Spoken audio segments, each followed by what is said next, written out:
உங்க பொண்ணு வேண்டான்னு எல்லாமே முடிஞ்சதுக்கு பின்னாடி ஏன் இப்படி பண்ணீங்க? நந்தினிய பார்த்து ஏன் அந்த உதவியை கேட்டீங்கன்னு எனக்கு புரியல. உயில்ல என்ன எழுதிருக்குன்னு படிச்சு சொல்லு. இதுல இருக்கிற எல்லா சொத்தும் உங்க தம்பி பேர்ல தான் எழுதிருக்கு.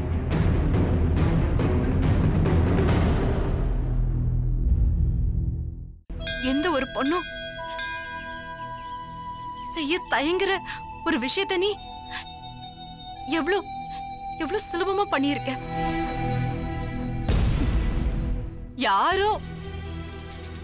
யாரோ முகமே தெரியாத ஒருத்த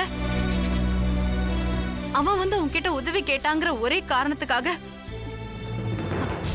அவனுக்கு மனைவியா நீ நடிச்சிட்டு இருக்க. ஐயோ, நான் ரொம்ப சாதாரணமா சொல்லிட்டேன் நீ நடிக்கிறேன்னு. ஆனா அதுல எவ்வளவு கஷ்டம், எவ்வளவு அழுக, எவ்வளவு சோகம், எவ்வளவு தியாகம், எவ்வளவு போராட்டம். இதெல்லாம் நினைச்சு பார்க்கவே எனக்கு ரொம்ப மலைப்பா இருக்கு. உன் இடத்துல நான் இருந்திருந்தா கண்டிப்பா நான் அதை செஞ்சிருப்பேனான்னு எனக்கு தெரியல. ஆனா நீ எவ்வளவு பெரிய விஷயத்த செஞ்சிருக்க. உண்மையை சொல்லணும்னா நீ ஏதோ நிஜமாவே ஒரு முள் படுக்கையில தான் இருந்திருக்க. இங்க பாரு, நான் ஒண்ணுதான் சொல்லுவேன், சத்தியமா சொல்றேன். உன் தியாகத்துக்கு முன்னாடி நான் செஞ்ச தியாகம்லாம் சிச்சி ரொம்ப சாதாரணமான விஷயம். ஆனா அதுக்காக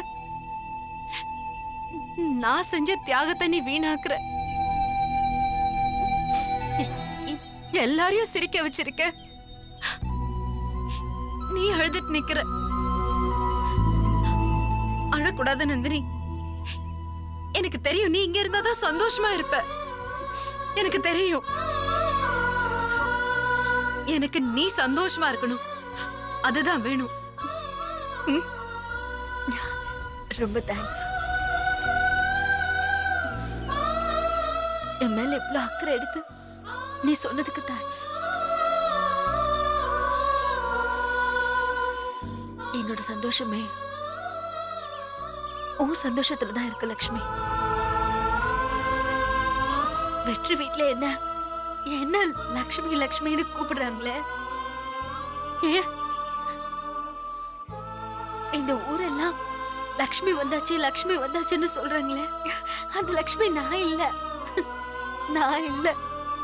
நீதான் அந்த வீட்டோட உண்மையான லக்ஷ்மி. நான் சந்தோஷமா இருக்கணும்னு நீ நினைச்சேனா வெற்றியை நீ கல்யாணம் பண்ணிக்கோ. அவர் குடும்பத்தோட நீ சந்தோஷமா இரு. லக்ஷ்மி, அந்த குடும்பம் ரொம்ப நல்ல குடும்பம். உன்னை போக போக ஏத்துப்பாங்க. இங்க பாரு, நான் இங்க வந்ததுல இருந்து உன்கூட பேசியிருக்கேன், பழகி இருக்கேன். நீ உன் காதலுக்காக நிறைய தியாகம் பண்ணிருக்க. வெற்றி நல்லா இருக்கணும்னு நிறைய தியாகம் பண்ணிருக்க. உன் குடும்பத்துக்காக நீ எவ்வளவோ தியாகம் பண்ணிருக்க. இதுக்கு மேலேயும் நீ தியாகம் பண்ணக்கூடாது லக்ஷ்மி.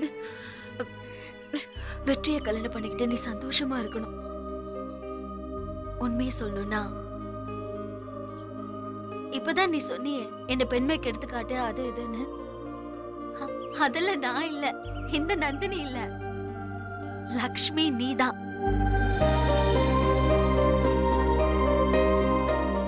நான் இவ்வளவு தூரம் சொல்றேன், என் நிலைமையை நீ புரிஞ்சுக்க மாட்டியா?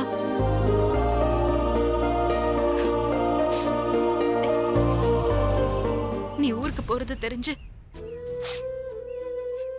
வெற்றி என் வீட்டுக்கு வந்தாரு.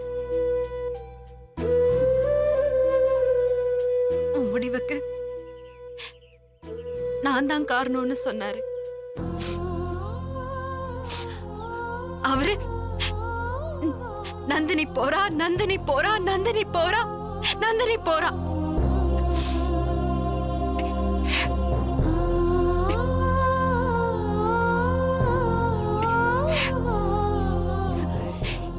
எவ்வளவு தூரம் பேசினாரு. என்ன மூணாவது மனுஷி மாதிரி தான் பேசினாரே தவிர அவர் என்ன காதலியா நினைச்சு பார்க்கல. உனக்கு ஒண்ணு தெரியுமா, நான் அவர் காதலின்னு அவர் எண்ணத்துல இல்ல.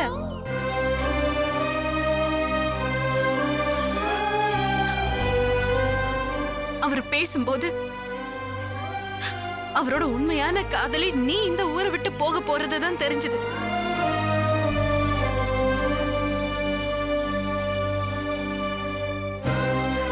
வெற்றியோட அம்மா எந்த அசைவும் இல்லாம உணர்வுகளை தெரிஞ்சு புரிஞ்சு அவங்கள குணப்படுத்தின உனக்கு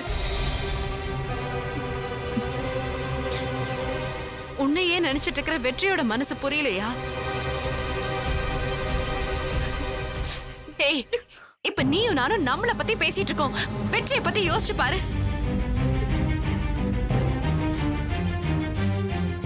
என்னோட தியாகத்தை விட உன்னோட அன்புதான் அவருக்கு பெருசு. என்ன விட்டுடு. நீ நீ வெற்றியை புரிஞ்சுக்கோய, அவர் காதல புரிஞ்சுக்கோய.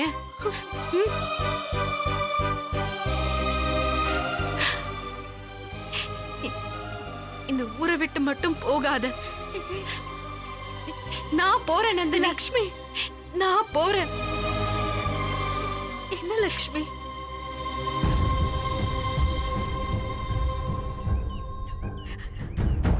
சும்மா ஏதோ பேசிட்டு இருக்க. இது பாரு, இது உன்னோட முடிவு. இதுல நான் தலையிட மாட்டேன். நான் எடுத்த முடிவுல எந்த மாற்றமும் கிடையாது. உன்னோட வெற்றிய உன் கையில நான் திருப்பி கொடுத்துட்டு போறேன். கொடுத்த வாக்கு நான் காப்பாத்துறேன். வரேன்.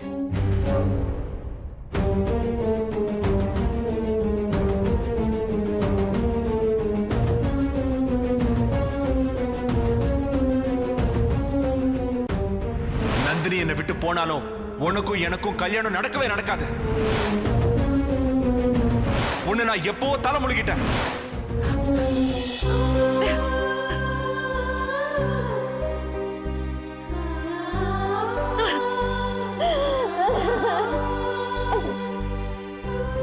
இனிமே நீ யாரோ நான் யாரோ.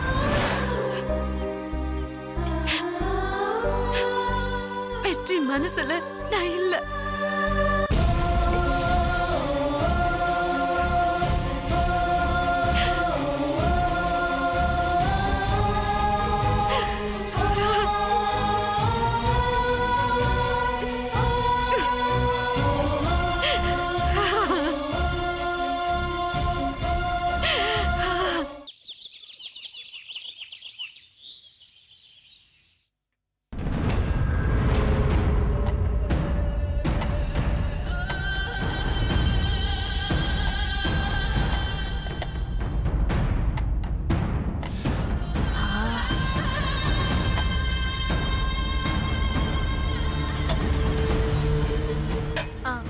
நான் உங்களுக்கு பரிமாறட்டா? பரிமாறட்டாவா? நீ தாண்டா பரிமாறணும் தங்கம். அதானே உன் வேலையே. நான் கூட நீ இந்த வீட்டுக்கு வந்த கெஸ்ட் நினைச்சு உன்னை வேலை வாங்காம விட்டுட்டேன். வா வா, வந்து பரிமாறு. நான் வந்து உங்களுக்கு கெஸ்டா தெரியுறேனா? பரவாயில்ல, அப்படியே நினைச்சுக்கோங்க. ஆனா கெஸ்டா வந்த சில பேரு இந்த வீட்டையே ஆக்டோபஸ் மாதிரி ஆக்கிரமிக்க பாக்குறாங்க. இந்து, நேத்து உன் புருஷன் ஓடி வந்து என் கால்ல விழுந்தான். பாத்திருப்பியே. பாத்தும் உனக்கு இன்னும் திமிர அடங்கல. அண்ணி, நீங்க அத சொல்றீங்களா? நேத்து கால்ல விழுந்தது உங்க தம்பி, என் புருஷன் இல்ல. எது? இந்த இந்து சிந்து மாதிரி கால்ல விழுந்தா என் தம்பி, ஜால்ரா போட்டா உன் புருஷன். நல்ல கதையா இருக்கே.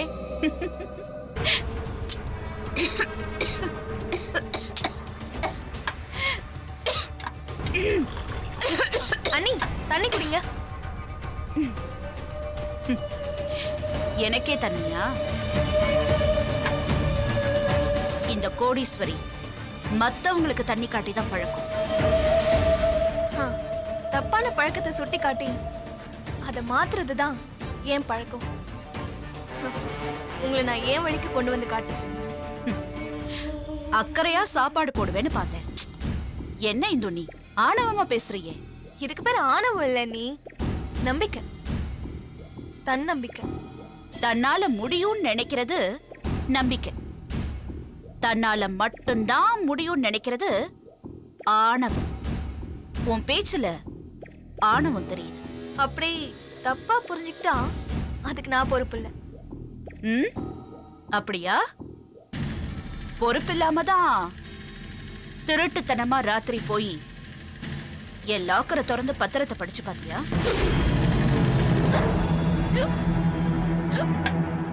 இந்த தண்ணி குடி. ம், ம்.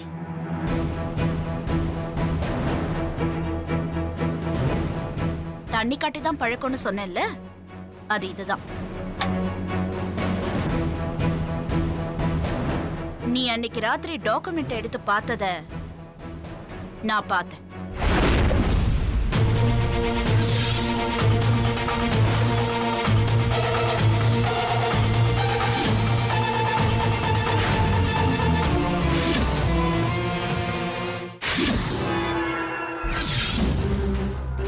அன்னைக்கு நான் ராத்திரி வந்தது தண்ணி குடிக்க இல்லம்மா,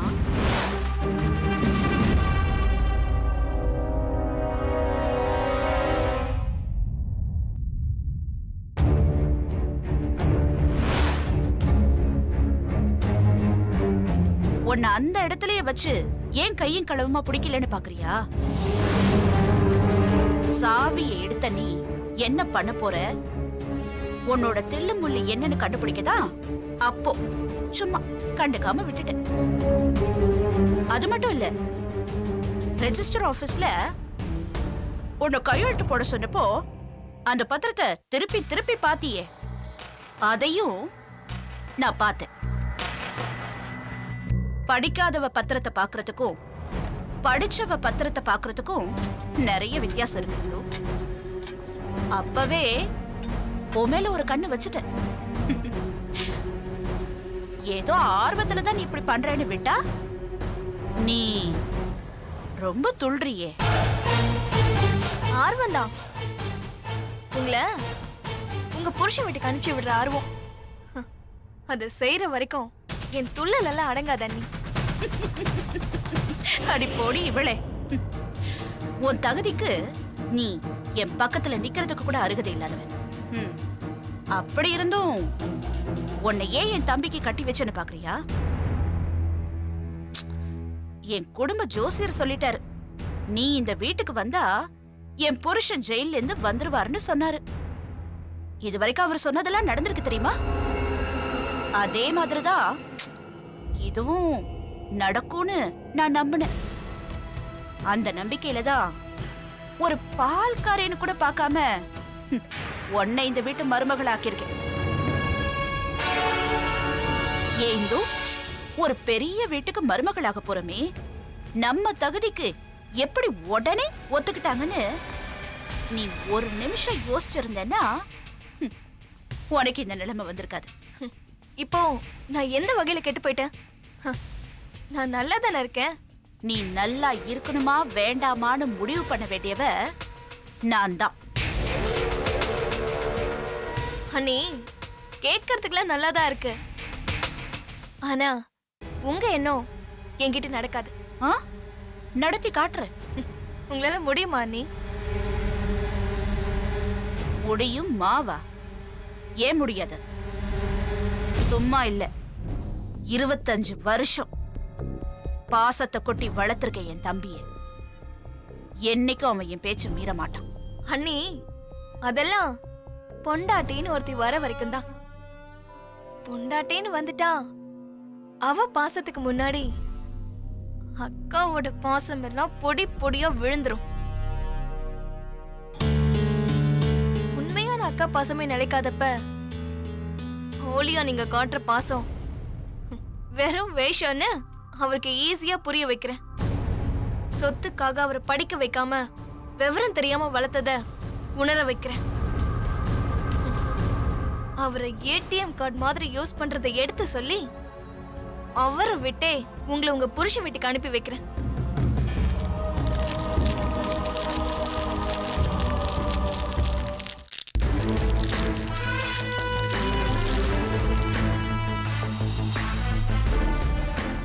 உன் திட்டம்லாம் இப்படிதான் ஆகும். ஆ, பாத்துருவோமே அண்ணி. ஐயோ, என்ன நீ பாதியிலே எழுந்துட்டீங்க? எனக்கு அதிகமா சாப்பிடுறதும் பிடிக்காது, அதிகமா பேசுறதும் பிடிக்காது.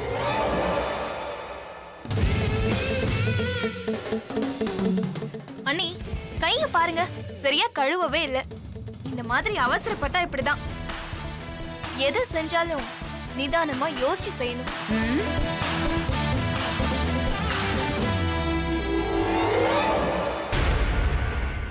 இந்து, எனக்கு அட்வைஸ் பண்ணா பிடிக்காது. இதே மாதிரி அதிக பிரசங்கித்தனமா பேசிக்கிட்டே இருந்தேன்னு வையேன், நிரந்தரமாவே உன்னை வாய் பேச முடியாதவள ஆக்கிடுவேன். ஜாக்கிரதை. ம்? ஆ? என்னடா? ம். என்னடா எழுதுற? ஆ?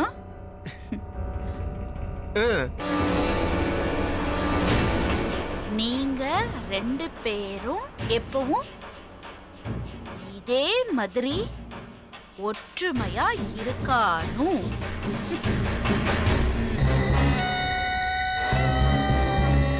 பாத்தியா என் தம்பி என்னை எப்படி நம்புறான்னு? ம்? அவன் ஆசையை நிறைவேற்று. ம்?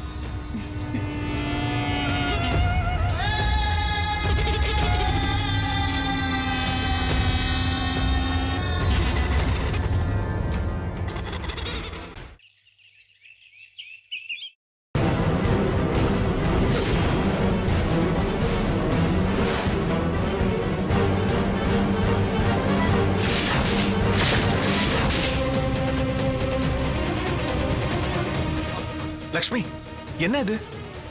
என்னோட ட்ரெஸ், எனக்கு பிடிச்ச ட்ரெஸ். ரொம்ப மாசமா போடாம பெட்டிலே வச்சிருந்தேனா, அதான் வீட்ல யாரும் பார்க்காத மாதிரி பாத்ரூம்ல துவைச்சு காய போட்டுட்டேன். சரி, இத்தனை மாசமா உங்க வீட்ல சாப்பிட்டு ஒருவேளை குண்டாயிட்டனோன்னு ஒரு டவுட். அதான் சைஸ் கரெக்டா இருக்கான்னு போட்டு பார்த்தேன். சரி, இது எப்படி இருக்கு?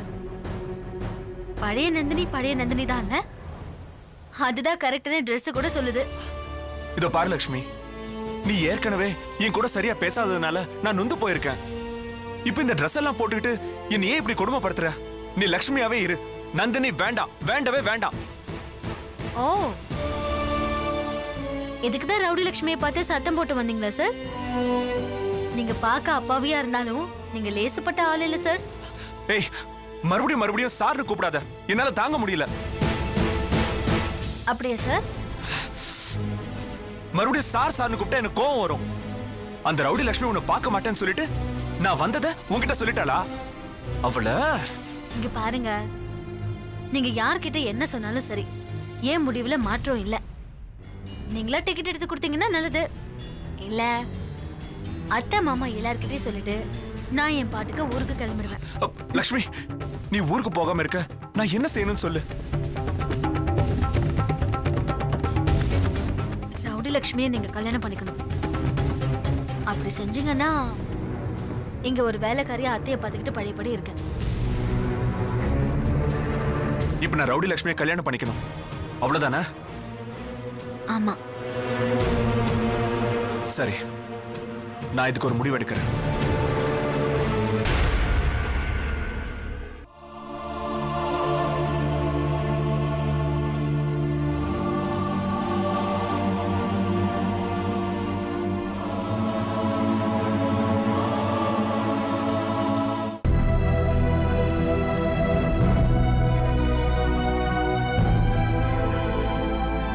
சக்தி என் கூட வா. எங்கண்ணே? எழுந்துடுறா. எங்கன்னு சொல்லுங்க. டேய் முதல்ல வாடா. வா சொல்றேன். என்ன விஷயம்? வாடா சொல்றேன் வா. அண்ணே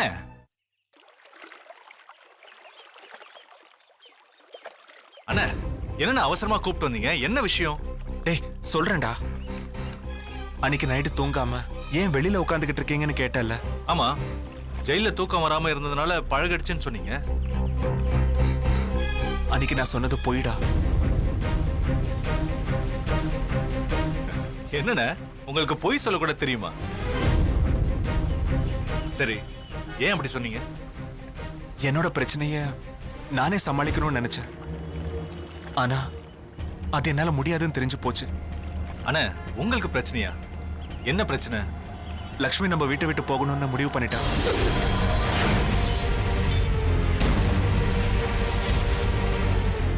அண்ணே, அவங்க உங்க ஒய்ஃப்ண்ணே. அவங்க எதுக்கு வீட்டை விட்டு போகணும்? நீங்க ஏதோ தப்பா புரிஞ்சுட்டு பேசுறீங்கன்னு நினைக்கிறேன். எனக்கும் அவளுக்கும் கல்யாணம் ஆயிடுச்சுன்னு சொன்னேனே, அது சுத்த போய்.